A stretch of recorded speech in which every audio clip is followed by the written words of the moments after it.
Sugar Sean O'Malley makes his long-awaited return against Jose Alberto Quinonez in the main event of the prelims this weekend at UFC 248, Adesanya versus Romero. I can't wait for this fucking fight, and I'll tell you multiple reasons why. I just spat at the screen. That happened. Get used to it, okay? Because it happens a lot.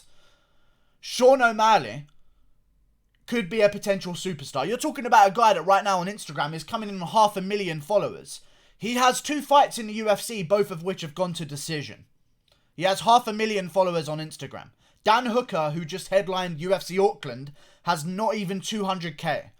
Put that into perspective real quick. Sean O'Malley is a superstar waiting to happen, and I hope this fight happens. I know he has one more drug test to come back, and if that comes back clean, under 100 picograms, he's allowed to fight this weekend. I just want to see him get in there and fight. I don't even care who it's against. I think he's going to beat Jose Alberto Quinonez. I'm just going to get that off the table right now. I do believe he's going to beat Jose Alberto Quinonez. Jose Alberto Quinonez is good. I just feel like he's beaten some low-level trash, to say the least. I think that's fair to say. I mean, I look at Jose Alberto Quinonez's resume, and not many names that I recognise stick out, to be honest with you. Joey Gomez, Leonardo Morales, Diego Rivas, Teruto Ishihara. I feel like Kamaru Usman. Someone needs to be saying who. Who the fuck are these guys? Carlos Huachin? Okay, cool. That's very cool. I know Sugar Sean O'Malley's wins are maybe known for different reasons, like Andre Sukumtar is not known for his skill, perhaps, but people know his name because of the retardation that he suffers, the heavy, severe retardation that he suffers. Obviously, as we saw in Sean O'Malley's last fight, where he dove for a takedown on a guy with one leg. Not the smartest guy in the world, but I feel like Sean O'Malley's going to get better of these. These are both can crushers right now in their career, and that's fair to say. Can crusher is a term that is like, it has a negative connotation because people associate it with MVP.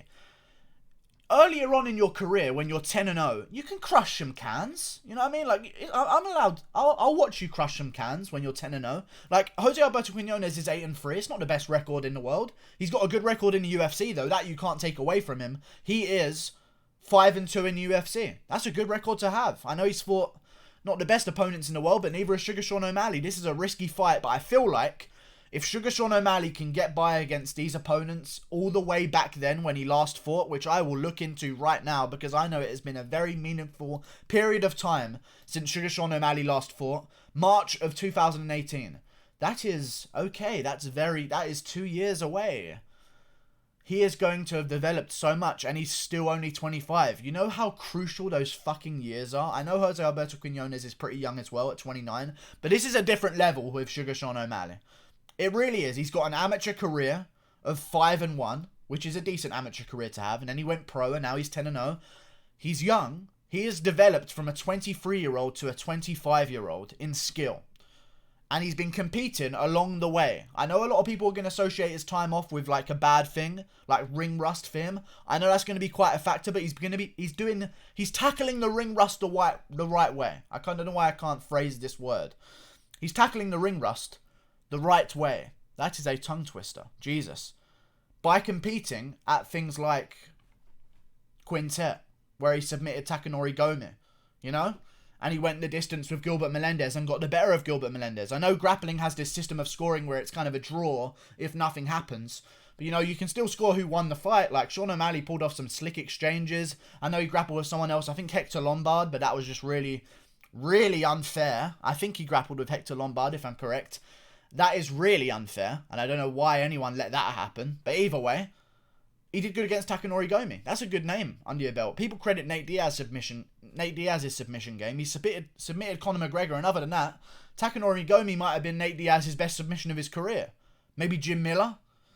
It's a good name to have, especially when you're a young guy who's only just got into jiu-jitsu recently, and you're still learning, and you're only 25. To be submitting veterans in a grappling-only tournament where it's more about skill and experience rather than having to have the durability of a fight.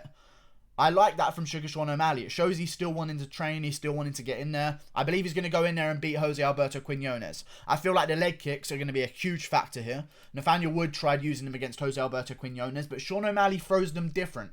He lunges in with them. He scoots forward off his rear leg. He has a really weird style.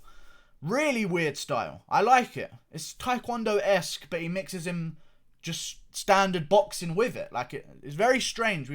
I guess it's like a McGregor-ish style, but just more TJ. I don't know what he is. He's like an orgy fuckfest of every single guy who fights. Like, he just mixes his own weird... Maybe he's just his own style.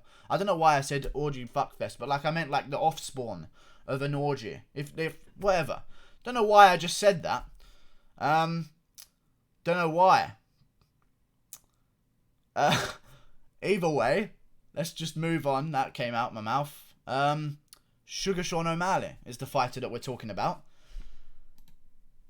He's just a mix of everyone, is what I wanted to say. Alright? He's a mix of everyone. He's not traditional. I don't know how I'm going to continue from this. This is a severe blow. I think he's going to beat Jose Alberto Quinonez. I think he's going to chew apart the legs. Jose Alberto Quinonez is going to start to move around a little bit less often. Okay, he likes to use that bouncy, herky-jerky style. He's not going to be able to do that if someone's chopping away at your legs. And as we've seen with Sean O'Malley, he can chop away at those fucking legs, as we saw against Andre Sukumtat. After about 2 kicks, Sukumtat was done on his leg. Pretty much. I think he can land a few in the first round, really start to slow down Jose Alberto Quinonez, and then start to just lunge forward. He has the reach advantage. He's a huge guy for the bantamweight division as well. I think he's going to do very well here. And I don't know what's next for him. I'm very glad that he's headlining the prelims, I'll say that. Because headliner of the prelims is a very good slot. We're just going to move on from what I said earlier. I don't know why it came out of my mouth. A headliner of the prelims is a very good spot. I'd rather he be on this rather than on the main card of a pay-per-view, to be honest with you. Because if you're headliner of the prelims, you get those prelim numbers for a pay-per-view of this magnitude. Like, you'll get the 1.5 million live viewers on ESPN. You will. That's what prelims get. The pay-per-views get about 250k buys. This pay-per-view is probably going to do about 300 to 400k. You know? I'd rather have the headliner of the prelims. If I'm a young talent and I'm fighting a guy in Jose Alberto Quinonez, this is a good opportunity for Alberto Quinonez as well, by the way. So I'm sure he's going to bring his A game. I just feel as though Sean O'Malley... I'm counting on the time off. I think it was a blessing in disguise. He came into the UFC and he was having somewhat a little bit of trouble with some of the opponents. He beat Andre Sukumtat, but that's not too good of a win. Terrion Ware isn't too good of a win either way. And Terrion Ware had him in trouble in that second round and he had to get a second wind. I just feel as though the time off's going to be a silver lining. It's going to benefit him. He's going to come back and he's going to land crisp shots on Jose Alberto Quinonez. Again, I don't see him getting a finish. I don't. I feel like he's going to hurt Alberto Quinonez quite a few times, but I feel like, especially with the time out a little bit, I feel like he's going to go to a decision. There's going to be some moments back and forth, and I ultimately feel like Jose Alberto Quinonez just isn't the guy to beat Sean O'Malley. I feel like you need to be a short, stocky power puncher. Like, if I saw Sean O'Malley go in there with John Dodson, I'd worry. Like, I really would. John Dodson's tricky, fast, explosive, lunges in with hooks and KOs you out of nowhere. That's the sort of style that I'm worried about for Sean O'Malley. But you give him this other guy who plays the range game. Like, if you're a rangy guy that likes to play the range game, the one thing you don't want to fight is a guy who's rangier and likes to play the range game at a better level. It's not what you want, because you're not used to fighting it ever. Especially when you're Jose Alberto Quinonez. He's a long, tall bantamweight. 5'8". That's a very tall bantamweight. But Sean O'Malley, on the other hand, is fucking 5'11". What is happening?